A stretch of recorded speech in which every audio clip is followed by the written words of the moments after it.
This is Henry Snotson. I welcome you in the next episode of Tell Us Snot. I hope you're ready because the group stage has officially wrapped up.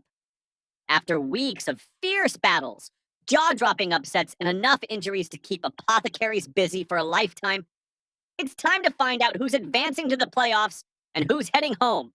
BC Bone Cruncher have a big task before them. Sweet and agile Eigen team of Feywild Sparkles. And they really need to win. The ogres stood tall, literally and figuratively, against one of the favorites of Group A. Determined not to go down without a fight, they even hired Carla Von Kill to boost their ball handling skills, which, let's be honest, they really needed.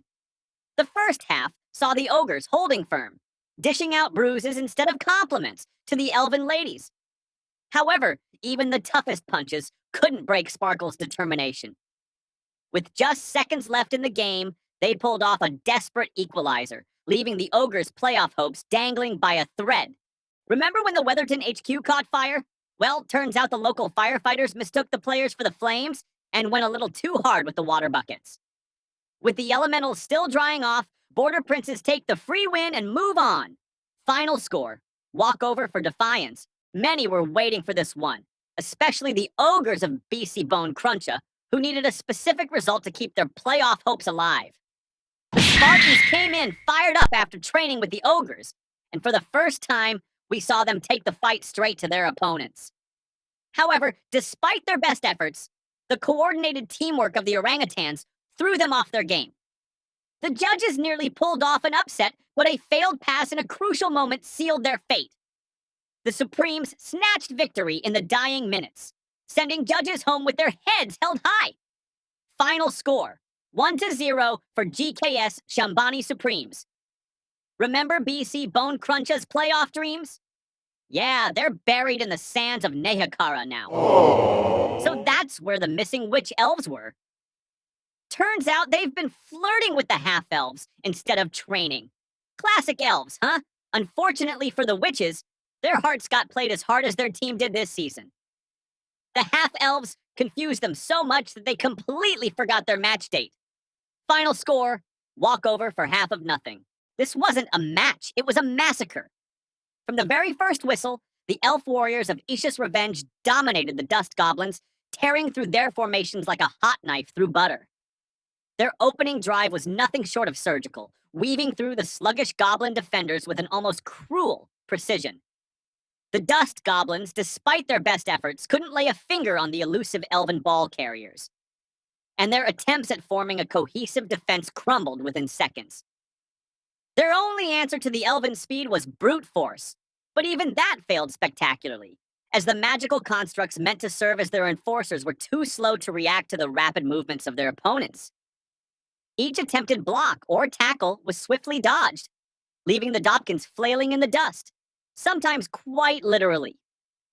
By halftime, the score was already out of reach, with Isha's Revenge comfortably leading. Despite their best efforts, the goblins could do little more than hope for mercy that never came. The elven warriors played like they had something to prove, pushing the pace relentlessly and punishing every mistake. With this devastating victory, Isha's Revenge said goodbye to their fans. Sadly, both teams are not going into the playoffs. Joseph Moranian's squad faced the Group B leaders, and no one expected much. But Moranian is no stranger to tough fights, and he had one final ace up his sleeve, a wizard. The Kurgan warriors were ready to vent their frustrations on the tiny lizards, but they didn't expect 3 hulking troglodytes standing in their way. With the Iron Wolves forced into a tight formation, the familiar cry of "Fireball!" rang out from the stands. When the smoke cleared, Frank the Kobold was already running to the end zone. The Wolves tried to recover, but the Kobolds were simply on another level today. Final score, 1-0 for Intergalactic Kobolds. And they clinch a playoff spot. And that's make grim gemstones and murderous kangaroos fight for the last stop. To close out Group A, we got a true spectacle, a chaotic showdown between the relentless Telesnoobies and the deep-dwelling warriors of deep-sea lurkers. The mischievous imps weren't taking any chances, and once again brought in their favorite hired blade, Skitter Stab Stab, to give them an extra edge.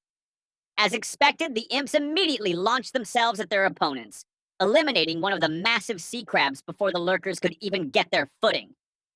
But the Nauticans knew better than to count on the referee for protection. Instead, they decided to take matters into their own hands, throwing everything they had at neutralizing the Telesnoobies' usual array of dangerous gadgets.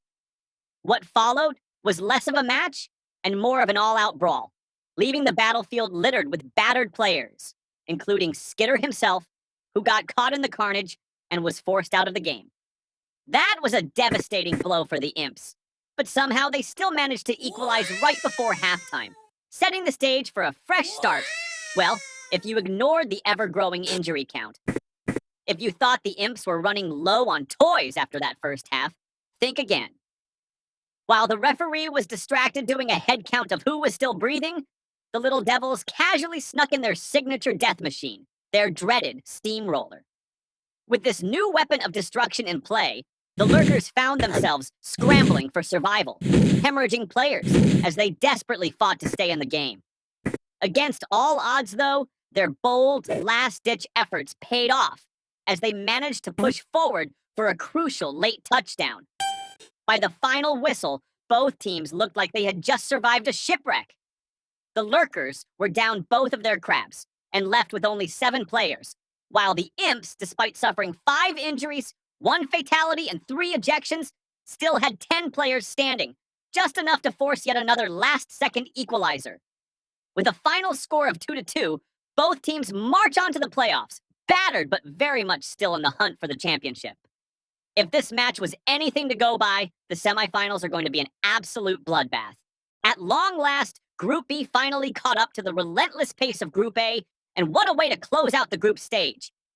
This match had it all: drama, chaos, and a record-breaking touchdown fest.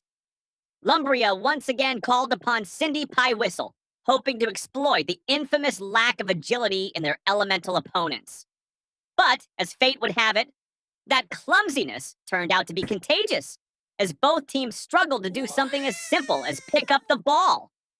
Well, except for one sneaky little koala, who got launched over the gemstone's defense, only to immediately trip and fumble the ball. The first half ended with a rather violent farewell for Topaz, as one of the kangaroos sent the unfortunate Earth Elemental flying into the rabid crowd. Fans took full advantage of this, snatching souvenirs of their very own living rock collection. Meanwhile, Lumbria held a 1-0 lead, setting the stage for an absolutely wild second half. If you thought the first half was unpredictable, buckle up, because things got completely out of control. The kangaroos wasted no time, immediately catapulting another koala over the defense for a quick score. 2-0. With their playoff hopes hanging by a thread, Grim Gemstones refused to go down without a fight. Fueled by sheer stubbornness and the aid of an air elemental, they began clawing their way back into the match. But just as momentum started shifting, Lumbria did it again. Another expertly launched koala sailed over the defense, landing in the end zone for a staggering 3-1 lead. At this point, most teams would have crumbled, but Grim Gemstones aren't most teams. As their unyielding defense whittled down the kangaroos' numbers, they kept pushing forward, scoring once more before time ran out. Final score, 3-2, a record-setting second half featuring an astonishing 4 touchdowns. However, despite their victory, Lumbria fell just short of the playoffs, meaning that Horn Varelius will not be defending his title this season. A new champion will be crowned. With the group stage officially over, we now have our 8 playoff contenders. Telesnoobies, the champions of Group A, these little devils will now test their brutal playstyle against Grim Gemstones. Can the unyielding Earth Elementals withstand the Chaos Imps' onslaught? Half of nothing! The Half-Elves now face Deep Sea Lurkers in what promises to be a high-speed, high-agility showdown. Intergalactic Kobolds. Joseph Moranian's squad ventures deep into the jungle, where they'll go head-to-head with GKS Shambani Supremes. Iron Wolves, the mysterious Kurgan warriors, take on Feywild Sparkles, a team that is just as mystical as they are. For the teams that didn't make the cut, it's time to pack their bags. Witchy, and we know it, disappeared back to Nagaroth, probably hitchhiking on the cheapest ship they could find. Weatherton Inclements finally dried off only to burn with shame in front of their fans. Judges of Dread, instead of returning home as heroes, they decided to extend their vacation, probably to avoid explaining their performance to their townfolks. BC Bone Cruncha, devastated by their elimination, the ogres turned to stress eating, which had dire consequences for their poor Noblar companions. Dobkins, back to their tombs for a well-earned rest, until someone inevitably rise them again for next season. Isha's Revenge, pleased with their showing, the elves of Isha returned to their mysterious high elf homeland, probably to train a new generations to come. Murderous Kangaroos, slightly disappointed but far from done, the Kangaroos headed back to the Lumbrian steppes. Something tells me we'll see them again soon. Defiance, the border princes returned to their castles to reinforce Empire border defense capabilities. This time, none of the barbarians will slip in. Well, we shall see about that. With the elimination rounds beginning, we're also opening recruitment for the next season. Want to be part of the action? Head to the Discord and sign up. Details coming soon. Wow, I really got carried away this time. Stay warm, folks, and I'll see you all next time on SNOT. SNOT League!